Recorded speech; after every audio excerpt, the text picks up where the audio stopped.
Estar aqui é sempre tão difícil. Olhar em volta e não ver mais que a escuridão. As ondas vêm a cada dia sobre mim.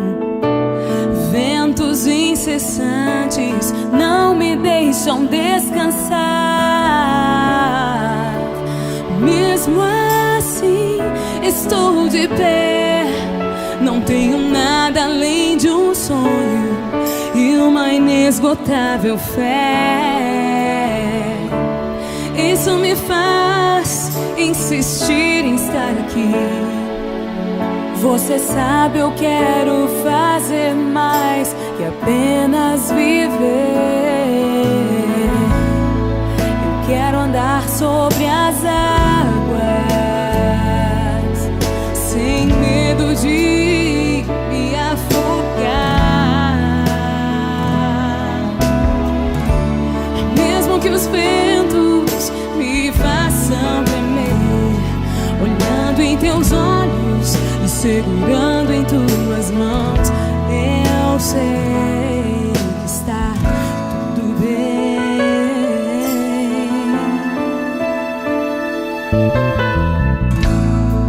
As ondas tentam me desesperar,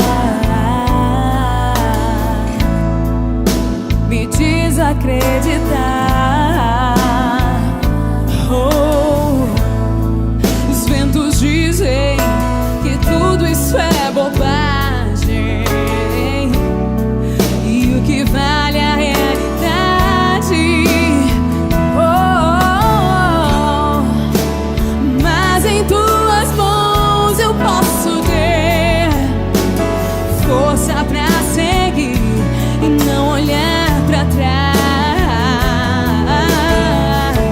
Só quero ouvir tua doce voz a me dizer: vem sem medo, vem. Eu quero andar sobre as águas, sem medo de me afogar. Mesmo que os ventos me façam tremer, olhando em teus olhos e segurando em tuas mãos, eu sei.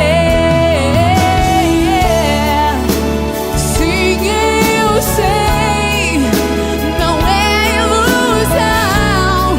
Pai, eu sei que nossos sonhos são reais. E quando tudo parecer tão frio e só, me leva em teus braços e me faz descansar.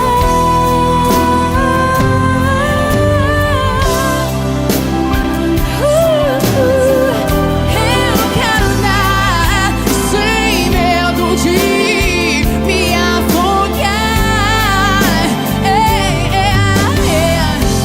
Mesmo que os ventos me façam tremer,